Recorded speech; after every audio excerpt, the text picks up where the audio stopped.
ನಮಸ್ತೆ ಎಲ್ಲರಿಗೂ. ನಾನು ಇವತ್ತು ಕಸ್ಟರ್ಡ್ ಐಸ್ ಕ್ರೀಮ್ನ ಮಾಡ್ತಾ ಇದ್ದೀನಿ.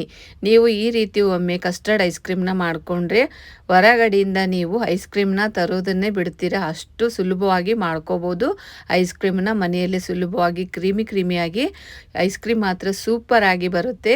ಮಕ್ಕಳಿಗಂತೂ ತುಂಬಾ ಇಷ್ಟ ಆಗುತ್ತೆ. ಇವಾಗ ಮಕ್ಕಳೆಲ್ಲ ಮನೆಯಲ್ಲೇ ಇರ್ತಾರೆ, ಹಾಗಾಗಿ ಏನಾದರೂ ಕೇಳ್ತಾನೆ ಇರ್ತಾರೆ. ಈ ರೀತಿ ಸುಲಭವಾಗಿ ಮನೆಯಲ್ಲೇ ಕಸ್ಟರ್ಡ್ ಐಸ್ ಕ್ರೀಮ್ನ ಮಾಡಿಕೊಡಿ. ಕಸ್ಟರ್ಡ್ ಫ್ಯಾಮಿಲಿ ಪ್ಯಾಕನ್ನು ಸೂಪರಾಗಿ ಮಾಡ್ಬೋದು.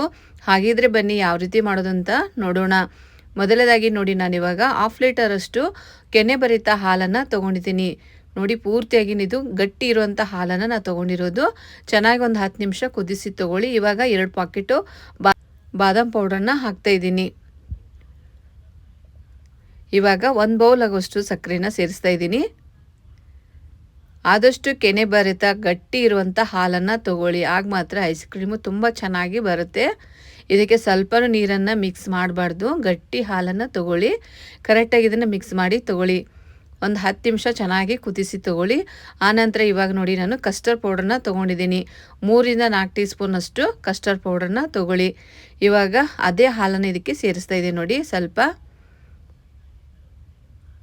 ಹಾಕಿ ಕರೆಕ್ಟಾಗಿ ಮಿಕ್ಸ್ ಮಾಡಿ ತೊಗೊಳ್ಳಿ. ಸ್ವಲ್ಪನೂ ಗಂಟು ಹಾಕದೆ ರೀತಿ ಕರೆಕ್ಟಾಗಿ ಮಿಕ್ಸ್ ಮಾಡಿ ತೊಗೊಳ್ಳಿ.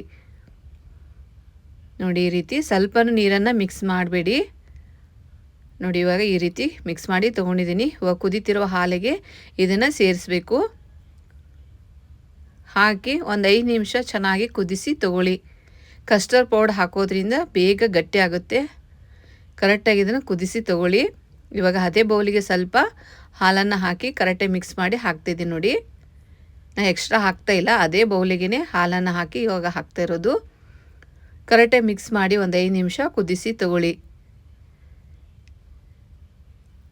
ಇವಾಗ ನೋಡಿ, ಇದು ಆರಬೇಕು ಕಂಪ್ಲೀಟಾಗಿ. ಇವಾಗ ನೋಡಿ, ನಾನು ಇವಾಗ ಕ್ರೀಮನ್ನ ರೆಡಿ ಮಾಡ್ಕೊತಾ ಇದ್ದೀನಿ. ನಾನಿವಾಗ ವಿಪ್ಪಿಂಗ್ ಕ್ರೀಮನ್ನು ತೊಗೊಂಡಿದ್ದೀನಿ. ಇದು ಅಂಗಡಿಯಲ್ಲಿ ಸುಲಭವಾಗಿ ಸಿಗುತ್ತೆ, ಅಥವಾ ನಿಮಗೆ ಸಿಗಲಿಲ್ಲ ಅಂದರೆ ಟೀ ಕಾಫಿಗೆ ಅಂತ ತಂದಿರುವ ಹಾಲಿನಲ್ಲಿ ಚೆನ್ನಾಗಿ ಹಾಲನ್ನು ಕಾಸಿ 2 ರಿಂದ 3 ದಿವಸ ಕೆನೆಯನ್ನು ಶೇಖರಣೆ ಮಾಡಿಕೊಂಡು ನೀವು ಸಹ ಈ ರೀತಿ ಕ್ರೀಮನ್ನು ರೆಡಿ ಮಾಡ್ಕೋಬೋದು. ನೋಡಿ, ಈ ರೀತಿ ಬೀಟರ್ ಇಲ್ಲ ಅಂದರೆ ಇದರಿಂದ ಸಹ ನೀವು ಈ ರೀತಿ ಕರೆಕ್ಟಾಗಿ ಬೀಟ್ ಮಾಡಿ ಕ್ರೀಮನ್ನು ರೆಡಿ ಮಾಡಿ ತೊಗೊಳ್ಳಿ. ಒಂದು 10 ರಿಂದ 15 ನಿಮಿಷ ಕೈ ಬಿಡದ ಈ ರೀತಿ ಮಾಡಿದರೂ ಸಹ ತುಂಬ ಈಸಿಯಾಗಿ ಕ್ರೀಮನ್ನು ರೆಡಿ ಮಾಡ್ಕೋಬೋದು. ನೋಡಿ, ಈ ರೀತಿ ಕರೆಕ್ಟಾಗಿ 10 ರಿಂದ 15 ನಿಮಿಷ ಕೈ ಬಿಡದ ಹಾಗೆ ಮಾಡ್ಕೋಬೇಕು. ಬೀಟರ್ ಇಲ್ಲ ಅಂದರೆ ಮಾತ್ರ, ಬೀಟರ್ ಇದ್ದರೆ ಪರವಾಗಿಲ್ಲ. ನೋಡಿ, ಇವಾಗ ಕರೆಕ್ಟಾಗಿ ಕ್ರೀಮು ರೆಡಿಯಾಗಿದೆ. ಇನ್ನೊಂದು ಸ್ವಲ್ಪ ಬೀಟ್ ಮಾಡಿ ತೊಗೋತಿದ್ದೀನಿ. ನೋಡಿ ಯಾವ ರೀತಿ ಇರಬೇಕು ಕ್ರೀಮ್ ಅಂತಂದೇಳಿ ನಾನು ತೋರಿಸ್ತಾ ಇದ್ದೀನಿ. ಇದು ಪರ್ಫೆಕ್ಟ್ ಆಗಿದೆ. ಈ ರೀತಿಯೇ ಕ್ರೀಮ್ನ ರೆಡಿ ಮಾಡಿ ತೊಗೋಬೇಕು. ನೋಡಿ, ಇವಾಗ ಬೀಳ್ತಾ ಇಲ್ಲ, ಇದು ಕರೆಕ್ಟಾಗಿದೆ. ಇವಾಗ ಹಾಲು ಆರಿದೆ. ನೋಡಿ, ಕಂಪ್ಲೀಟಾಗಿ ಕೂಲಾಗಿದೆ. ಇವಾಗ ನೋಡಿ, ಈ ರೀತಿ ಗಟ್ಟಿ ಆಗಬೇಕು. ಆರಿದ ನಂತರ ಗಟ್ಟಿ ಆಗುತ್ತೆ. ಇವಾಗ ನೋಡಿ, ನಾನು ಜಾಸ್ತಿ ಆಗುತ್ತೆ ಅನ್ನಿಸ್ತಾ ಇತ್ತು, ಹಾಗಾಗಿ ನಾನು ಸಪ್ರೇಟಾಗಿ ಸ್ವಲ್ಪ ತೆಗೆದು ಇಡ್ತಾ ಇದ್ದೀನಿ. ಇದರಲ್ಲಿ ನಾವು ಬೇರೆ ಫ್ಲೇವರನ್ನು ಸಹ ನಾವು ಮಾಡ್ಕೋಬೋದು. ವೆನಿಲಾ ಅಥವಾ ಚಾಕ್ಲೇಟ್ ಐಸ್ ಕ್ರೀಮ್ನು ಸಹ ನಾವು ಮಾಡ್ಕೋಬೋದು. ಇವಾಗ ನೋಡಿ, ಇಷ್ಟನ್ನೇ ತೊಗೊಂಡಿದ್ದೀನಿ ನಾನು. ಇವಾಗ ಹಾಲನ್ನು ಹಾಕ್ತಾಯಿದ್ದೀನಿ. ನೋಡಿ, ಕಸ್ಟರ್ಡ್ ಹಾಲನ್ನು ಇವಾಗ ಎಸೆನ್ಸ್ನ ಹಾಕ್ತಾಯಿದ್ದೀನಿ. ವೆನಿಲಾ ಎಸೆನ್ಸ್ನ ಹಾಕ್ತಾಯಿದ್ದೀನಿ. ಕರೆಕ್ಟಾಗಿ ಚೆನ್ನಾಗಿ ಇದನ್ನು 2 ರಿಂದ 3 ನಿಮಿಷ ಮತ್ತೆ ಇದನ್ನು ಬೀಟ್ ಮಾಡಿ ತೊಗೊಳ್ಳಿ. ಕರೆಕ್ಟಾಗಿ ಮಿಕ್ಸ್ ಆಗುತ್ತೆ.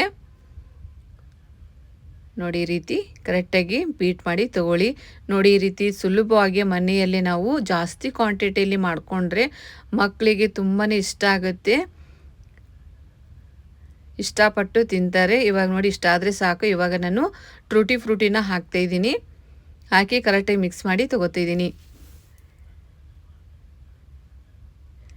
ಇವಾಗ ಒಂದು ಬಾಕ್ಸನ್ನು ತೊಗೊಂಡಿದ್ದೀನಿ. ನೋಡಿ, ಇದು ಕರೆಕ್ಟಾಗಿದೆ. ತುಂಬ ತೆಳ್ಳಗೆ ತುಂಬ ಗಟ್ಟಿಗೆ ಮಾಡ್ಕೋಬಾರ್ದು. ಇದು ಕರೆಕ್ಟಾಗಿದೆ. ಕೇವಲ ಅರ್ಧ ಲೀಟರಲ್ಲಿ ನಾವು ಮಂದಿ ಸಹ ನಾವು ತಿನ್ಬೋದು ಐಸ್ ಕ್ರೀಮನ್ನ ಕಡಿಮೆ ಖರ್ಚಿನಲ್ಲಿ. ಇವಾಗ ಮೇಲೆ ಸಹ ನಾನು ಟ್ರೂಟಿ ಫ್ರೂಟಿನ ಹಾಕ್ತಾಯಿದ್ದೀನಿ.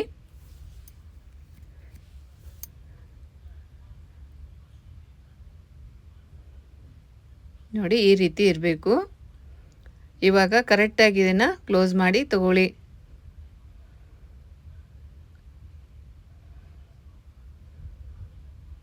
ಈ ರೀತಿ ಕರೆಕ್ಟಾಗಿ ಕ್ಲೋಸ್ ಮಾಡಿ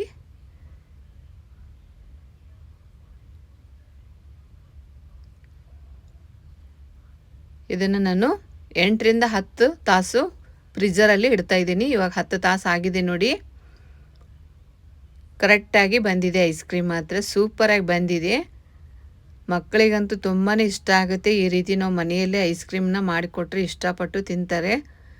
ಕಡಿಮೆ ಖರ್ಚಿನಲ್ಲಿ ಜಾಸ್ತಿ ಕ್ವಾಂಟಿಟಿಯಲ್ಲಿ ನಾವು ಮಾಡ್ಕೋಬೋದು. ನೋಡಿ ಎಷ್ಟು ಚೆನ್ನಾಗಿ ಬಂದಿದೆ ಅಂತ.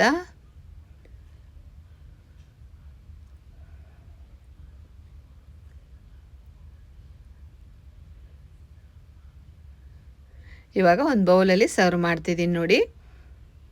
ನಿಮಗೆ ಎಷ್ಟು ಬೇಕೋ ಅಷ್ಟೇ ತೊಗೊಂಡು ಮತ್ತೆ ಪುನಃ ಅದನ್ನು ಕ್ಲೋಸ್ ಮಾಡಿ ಮತ್ತೆ ಫ್ರೀಝರಲ್ಲಿ ಇಟ್ಕೊಳ್ಳಿ. ಮೇಲೆ ನಾನು ಫ್ರೂಟಿನ ಹಾಕ್ತಾಯಿದ್ದೀನಿ ನೋಡಿ.